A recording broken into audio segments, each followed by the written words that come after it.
Welcome to the Well Woman Show, where we interview women executives, leaders, and entrepreneurs. And you're listening to the Well Woman Show, where motivated women achieve fulfillment and well-being. You're listening to the Well Woman Show. Take time for myself by coming to things like Well Woman Drinks. To be accepting of myself no matter what. Step away from judgment as much as possible. You're listening to the Well Woman Show.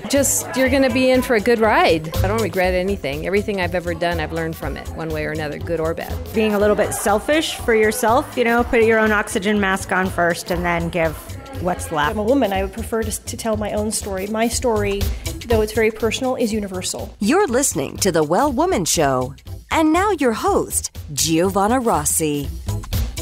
Hi, Giovanna Rossi here, and welcome to another episode of The Well Woman Show, where I interview women leaders, executives, and entrepreneurs about their lives and their road to becoming and being who they are today. Do you ever find yourself overwhelmed with your responsibilities, and it seems like you'll never get it all done? Well, you're not alone.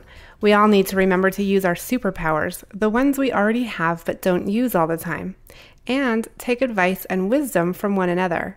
Towards the end of the show, in a segment called Superpowers for Success, I ask my guest about her superpowers, and the answers will give you the strength, perspective, and power to keep on being the well woman you are. I'm so happy you're here, so thanks for tuning in. Today's topic is how to be efficient when you are spread thin. And hopefully by the end of the show, you'll be inspired to use your time wisely, show appreciation to your friends and family members that support your busy lifestyle, and learn some tips for accomplishing more efficiently every day. Does that sound good? My guest today is Kate Kennedy, a Santa Fe, New Mexico-based homeless teen and LGBTQ advocate, activist, and nightclub partner. Kate is a partner at Skylight, a downtown nightclub with a primarily female staff. Prior to working full-time at Skylight, Kate spent the days working as a marketing coordinator at Los Alamos National Bank and the evenings at the nightclub. Kate is co-vice chairwoman of the city's Nighttime Economy Task Force and board member of the Santa Fe Prom Closet and Santa Fe Prep Alumni Board. In 2015, Kate ran for city council in Santa Fe. Today, I speak with Kate about the challenges of working in a male-dominated field, bringing a female perspective to nightlife, and how running for city council taught her the importance of using her time efficiently. The free giveaway today is the Well Woman Life Cycle worksheet. In case you didn't get it from last week, it's available again there today. I love this giveaway because it clearly outlines the components of the Well Woman Life Cycle and gives you a little worksheet so you can actually work on that. And now to my interview with Kate. Okay, I'm sitting here speaking with Kate Kennedy in her business, which is actually a bar/nightclub. Welcome to the program. Thank you. Thank you so much for having me. So, Kate, we heard in the introduction you're part owner in a bar nightclub, and you also ran for city council. You've got a lot going on. Can you describe a time in your life when you didn't put yourself first, when you weren't taking care of yourself the way you maybe know now you need to? Yes, I think actually during my campaign for city council, I was putting my constituents and potential voters, as well as supporters and donors, well ahead of my own well-being, while also trying to work full-time and be involved on all of my nonprofit boards as well. I ended up losing a significant amount of weight. I was very tired, very hungry. Pretty much if it didn't fit in my purse, I didn't eat it or drink it for several months, which I think is pretty common for a lot of women on the go. I essentially live out of a giant purse, and my car has all of my extra clothing and makeup and everything I could need to be a woman on the go.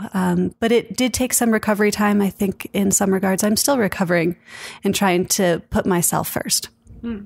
And do you find that things slowed down and have become more quote unquote normal, or have you continued that sort of campaign lifestyle?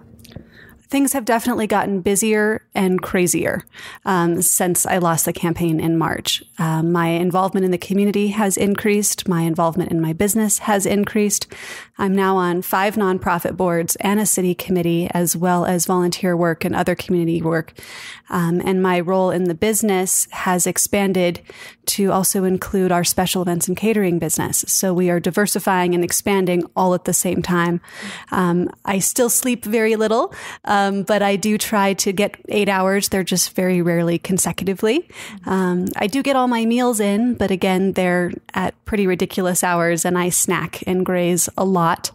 I'm lucky to work in a building that has stairs and requires me to have a lot of activity to get through a shift. So I'm blessed in that way that I'm not necessarily stuck behind a desk or standing in one place. There is a lot of movement in my life.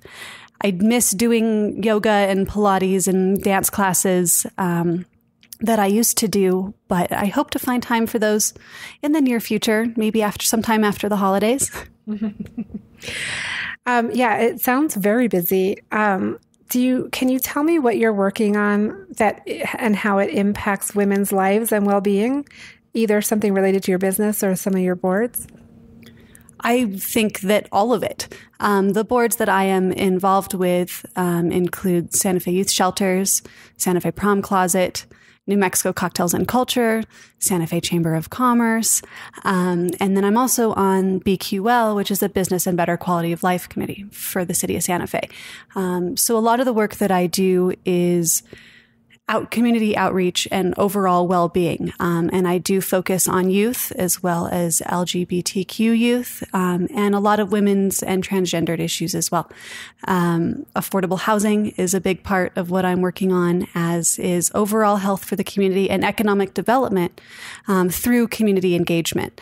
In the business that we have a mostly female staff. And in the nightlife business, we are sort of known for objectifying women to make sales. And my solution to that is to put women in positions of management and leadership within the business, which is working out really well for us. We have an incredible staff who works really hard. They're a great set of ambassadors, not only for our business, but for the industry.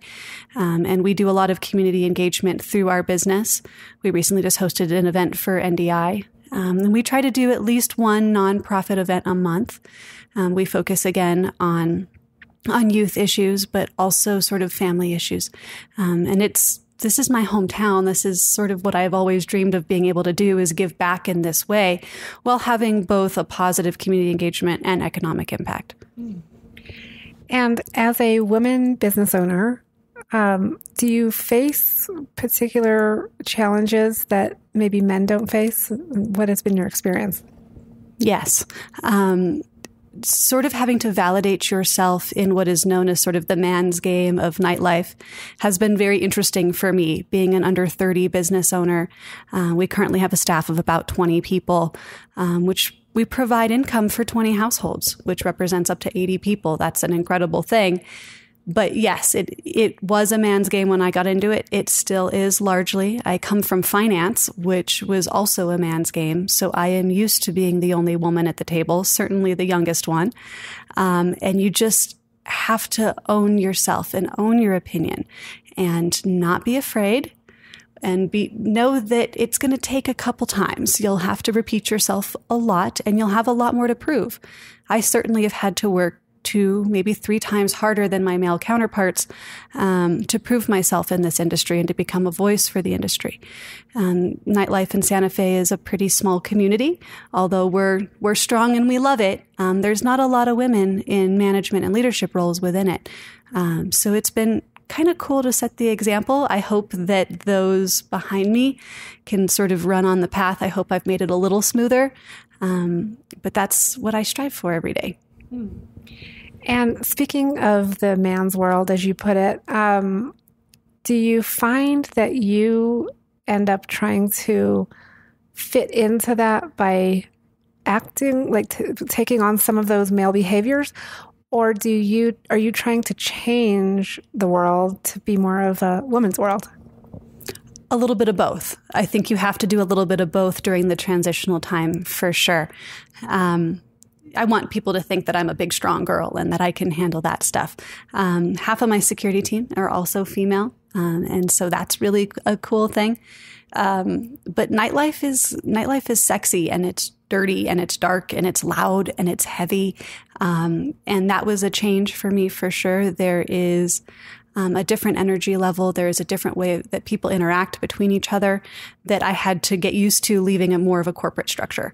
But it's an engagement level that I really enjoy.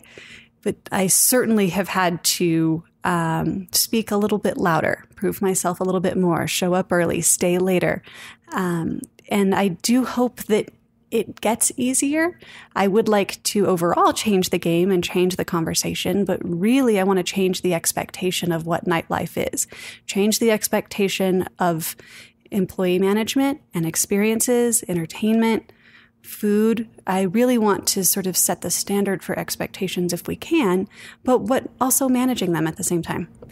So are you saying you're trying to bring nightlife out of the dark kind of and more into the light? So, I mean, what came up for me when you just said that was having a female security guard certainly would make me feel more inclined to come out maybe by myself to meet friends out, or, just out with girls if I know it's not going to be dominated by men when I get there. Yes, absolutely. Having a mostly female staff does make it, for lack of a better term, sort of less nightclubby and more of a social gathering, community gathering space. And that is something that we really want. Has that been part of your business plan as a group? Because I know it's a group of partners, or is that more your thing? It's been a group decision for sure. And it's taken a little bit of time to put people into the right positions, but we have a really strong team now. And the female energy in this place is great. Most of our customers are actually female as well. Our average customer is a 39-year-old female, which is probably older than some would expect, and maybe a different gender than some would expect. But it's makes this space sort of have a unique feeling. And it does allow us to bring the sort of nightlife out of the shadows of Santa Fe and into sort of mainstream lifestyle in Santa Fe, which it had sort of disappeared for a little while. But you really have to focus everything on your community. Mm-hmm. We encourage all of our employees to be involved in their community. We want to bring the community inside our doors, but also know that we have outreach programs as well. How did you find out the age of your customer base? Did you do a survey? We scan IDs when people come in through the door. And so the software that we use will report that back. We also can gauge on Facebook, as anybody else can. You can pull demographics from your business page.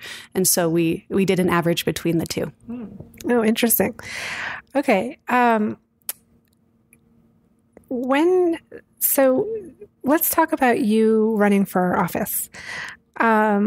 You ran for city council and you lost. You ran a campaign for several months. How did you balance that with also being a business owner, and did it take its toll on you? Yes, absolutely. When I first announced my candidacy, I was actually working full-time at a local bank during the day. I was here at night. I was on 3 nonprofit boards at the time, and I was running for city council. At that time, something had to give, and it was time for me to move on from the bank and move more towards Skylight, more full-time, even more full-time than I was. It took an absolute toll on me. My head was in one place and my heart was in the other, and my body was exhausted. And trying to prioritize and compartmentalize my own priorities was really interesting and rewarding and scary all at the same time. Running for office was the hardest thing I have ever done in my life. It made me evaluate myself on levels that I didn't even know. I got to know myself in a way that I never thought that I could. I got to know my community, my hometown, people around me. It was an incredible experience, but definitely scary and exhausting and anxiety-ridden. What did you learn about yourself? I learned that I'm a lot stronger than I thought that I was. For anybody who followed my campaign, you know that I was in the media quite a bit, especially for running a privately financed campaign. And waking up on days and seeing your face on the paper, either online or on the printed edition, seeing things on Facebook about you, things from people you don't even know, and getting up and going out there every day regardless was something I didn't necessarily believe that I could do, but found my voice in it and found my strength in it and actually used it as an opportunity to start conversations with people and feel that I needed to prove them differently. Some of those were very difficult, and unfortunately things that are online live out there forever, so they're still out there. I still have people to this day who were both offended by what was said and people who still agree with it and go out of their way on both aspects to come and talk to me regularly about it. You don't realize how much impact you have on the lives of other people until you're in that kind of a position. And both negative and positive, but it was incredibly rewarding at the same time. And I feel like I got to engage in conversations with people that I may not have gotten to in another capacity. And what about the issue of your public and private life? Like, it's so public when you're out there running for office and everything's, everything is out there for everybody to talk about and weigh in on. How did you handle that aspect of running for office? You have to accept a certain loss of independence. And I have sort of accepted that since then. Once your foot's in the water, you're kind of in. And I have experienced that almost daily to this day. I mean, the campaign was over about 7 months ago, and I can still rarely go places alone or go to events alone. I still get watched and spoken to, and you don't realize how important it is, what it feels like to have a level of anonymity, to really be able to embrace your independence until it's not there anymore. But it was something that I was willing to sacrifice for the issues that I believe in, and it's something I'm still willing to sacrifice for those issues and for my voice. But that was probably the hardest part of running for office. You can only prepare so much for that. Do you regret running for office, or are you glad you did it? Not a single regret. Completely love that I did it. I know I would have regretted it if I hadn't. What would you say to other young women? Because as you said, you're under 30, you're a business owner, you're very active in your community, you ran for office. That's a lot. Like you're producing a lot. That's a lot of output, right?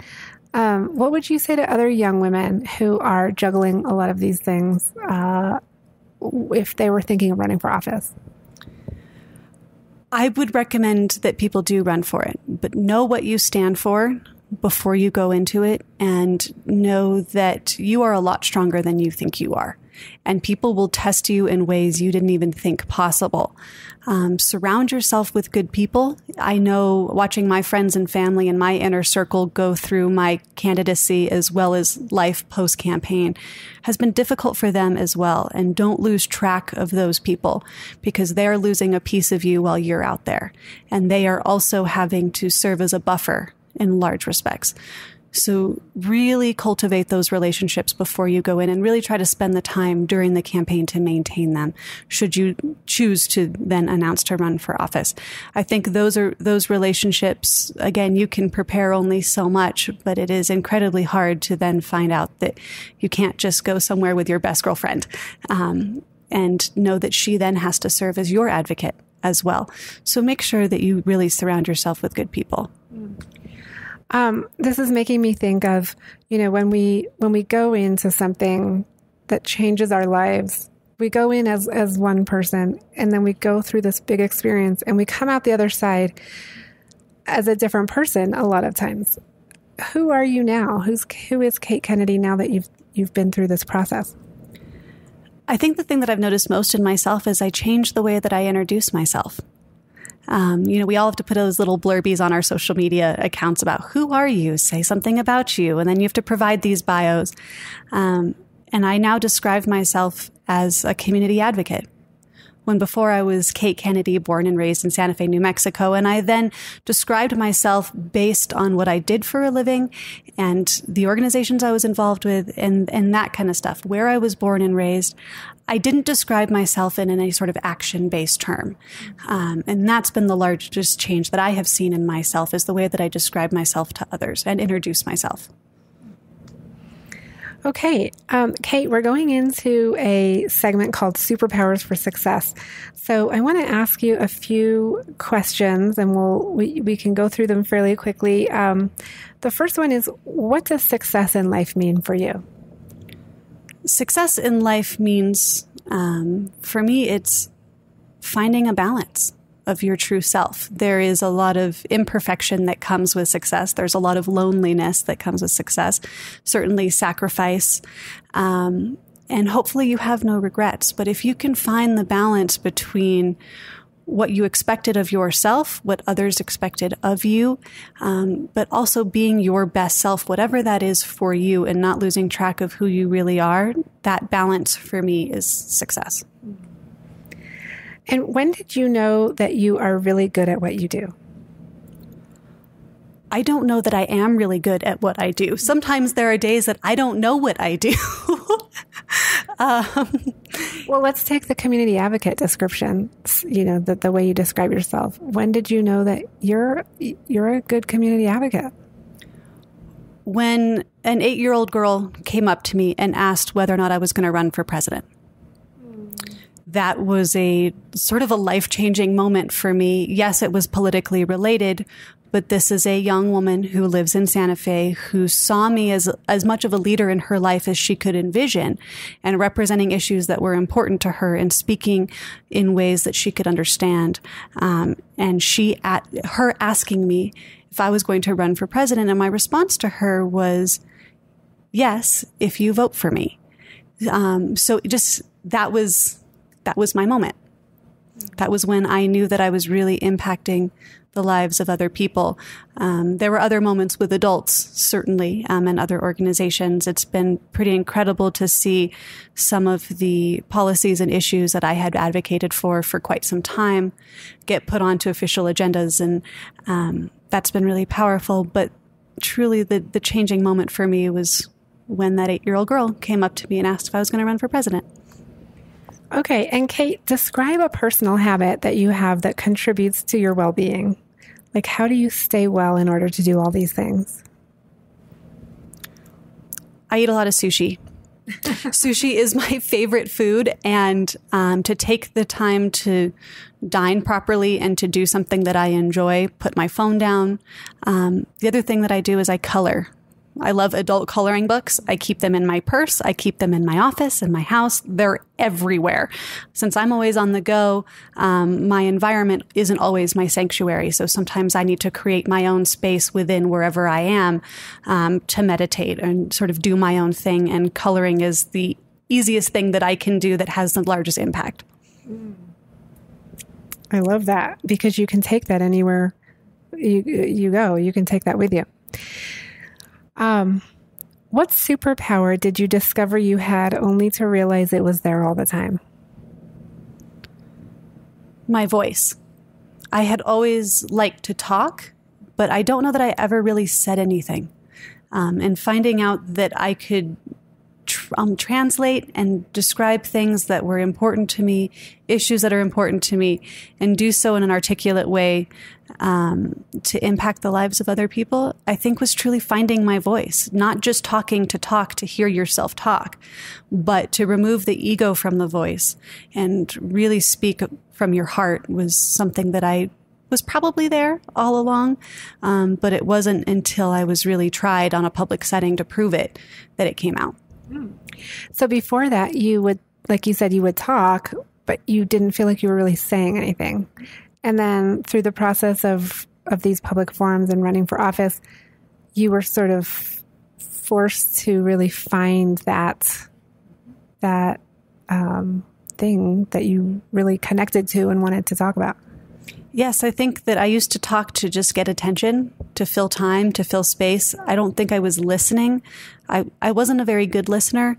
I would just talk just because I could. I was an only child, and maybe that's a symptom of that. But truly being able to speak from your heart, it sounds different. It has a different tone, and the way that you listen and react to the way people respond to you is very different. I think it's important to remove the ego from those conversations because it's not about you. It's about the conversation, and it's about the other person as well. And so to let them in and absorb your voice was really important for me. What was the issue you were talking about that brought that up for you?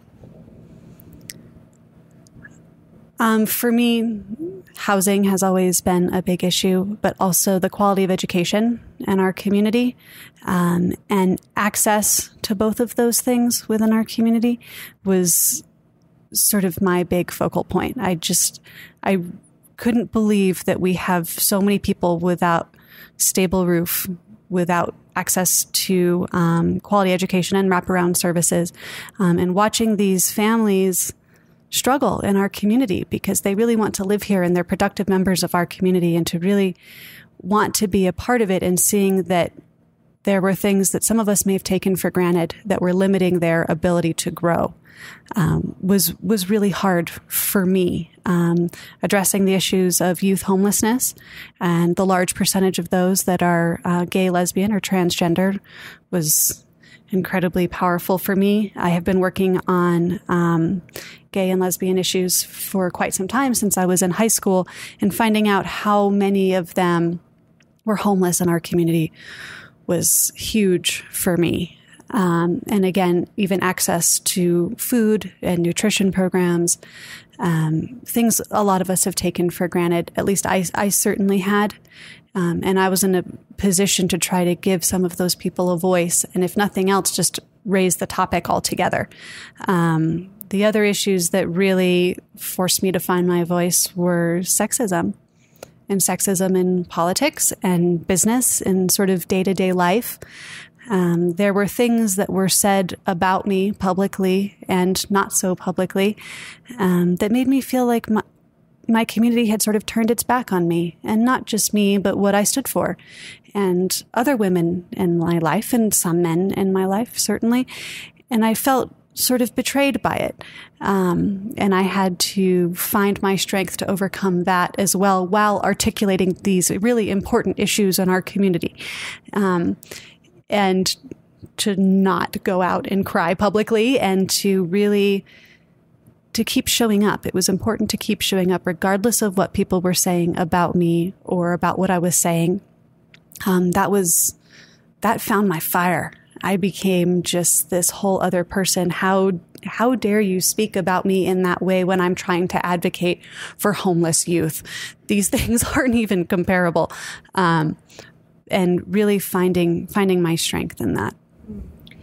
And so a lot of times when we have a realization like that, or an awakening, or whatever you want to call it, we change so fundamentally that it's sometimes hard for the people around us to treat you like they have always treated you. So what did you come across that in your personal relationships and just friendships and things? Absolutely. My relationship with my fiance changed. My relationship with my business partners and my employees and my friends, pretty much all of my relationships changed. I think the only one that didn't really were my parents. They've always been my biggest supporters, and they were my number one volunteers during the campaign for sure. And since then, but it was the way that I was speaking to people, and what people could expect from me. The importance of showing up really became such a priority for me. And even though my time became more limited for each thing that I was working on, the time that I was spending on each one was much more dedicated. And I think people were used to me sort of being more fluid with my time and more available to them, and having to be able to say no to people. And knowing that they're not going to be mad at me, that interaction. I think women have a hard time saying no in general. And I was and am still one who finds it hard to say no, but managing people's expectations of me has changed all of my relationships, and it has made them stronger. And changed them you just said made them stronger, made your relationship stronger. Yes, absolutely. I feel like I am a better version of myself now. I am a better partner, a better friend, a better community member. I am much more aware. I have slowed down a lot. I'm listening better. I'm much more present in the moments And that's something that I think that I was missing from a lot of my relationships. Was I was just sort of, pieces of me were all over the place, and I wasn't really focused on them or the relationship or the time together. I think the overall thing that changed most for me was my perspective of time and the importance of it, and knowing that it's my personal most valuable resource is my time for other people and time for myself, and prioritizing that within my life. Okay. And Kate, what advice would you give your younger self? I mean, you're already really young, but maybe either, sort of 10 years ago, what advice would you give yourself? Slow down. Enjoy the moments that you have. And I would ask my younger self to support those around me better. I don't know that I was the best supporter of my inner circle. I was a strong member of it, but I don't know that I truly supported those around me in the best way that I could have. I think I could have slowed down a little bit, maybe understood myself better, maybe understood other people better, and just tried to enjoy my time a little bit more with those around me and really enjoy those experiences. But don't you think that that's a process and you can't ever just decide to do that? It's like something has to happen for you to kind of go through that process. So it may not have done any good to tell yourself that, right? Absolutely. Absolutely. In looking back on it, I don't know that I was the best friend that I could have been. I don't know that I was the best girlfriend or team member that I could have been. I think I could have taken a little bit more time to even be stronger in myself so that I could be a better member of a group, but also be okay being alone. Being an only child, sometimes we enjoy being alone, but we also can get pretty lonely pretty quickly. And I think instead of dwelling on the loneliness, I would have asked myself to expand out a little bit more, maybe a little bit friendlier. I was pretty shy for a long time, and tried to figure out where that shyness was coming from.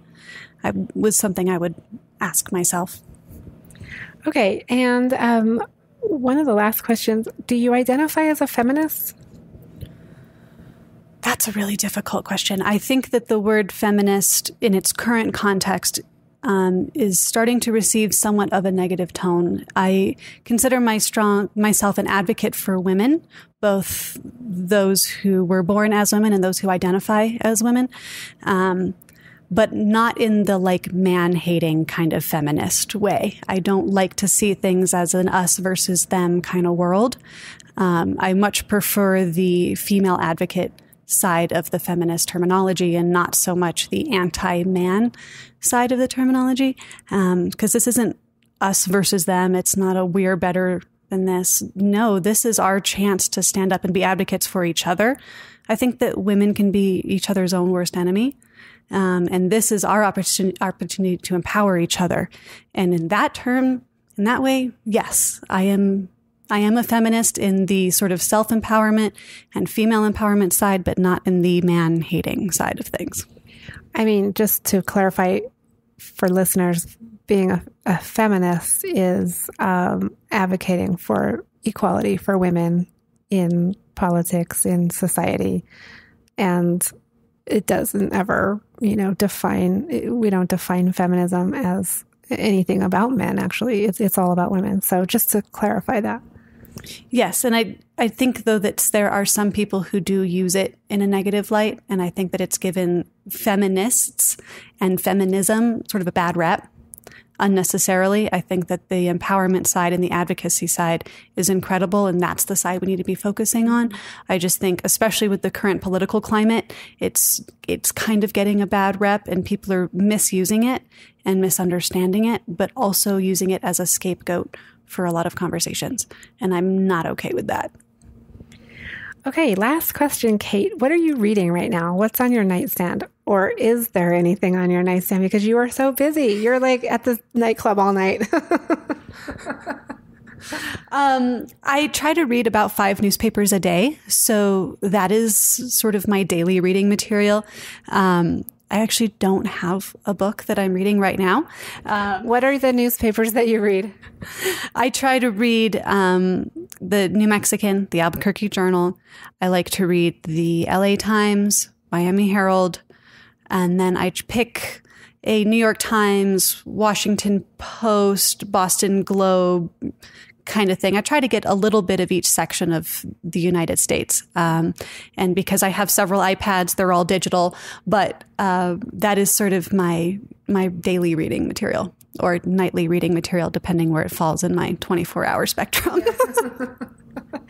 Okay, Kate, it's been really lovely talking to you this afternoon. Thank you so much for being on the program. Thank you so much. That's it for our show today. I've been speaking with Kate Kennedy, nightclub Skylight partner, homeless teen and LGBTQ advocate, and recent candidate for the Santa Fe City Council. Kate and I spoke about the struggles she experienced running for City Council, how she manages a nightclub and a mostly female staff, and how she uses her busy schedule to be efficient and show friends and family gratitude.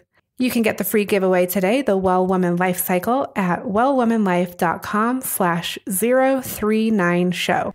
Our monthly live event, Well Woman Drinks, brings together women to share our successes and challenges as leaders, moms, aunts, sisters, and all the other roles we carry. If you'd like to attend a Well Woman Drinks near you, or if there isn't one in your city yet and you'd like to start one, email me at info@wellwomanlife.com. If you enjoyed the show, please take a moment and subscribe in iTunes. And while you're there, leave a review. This helps raise visibility for the show, which is super helpful when it comes to producing the show every week for you. You can also continue the conversation in the Well Woman Life community group at facebook.com/groups/Well Woman Life community. For feedback, comments, or just to let me know you were listening today, find me on Facebook, Twitter, and Instagram at Well Woman Life. I'm Giovanna Rossi for The Well Woman Show. Until next time, have a super powerful week.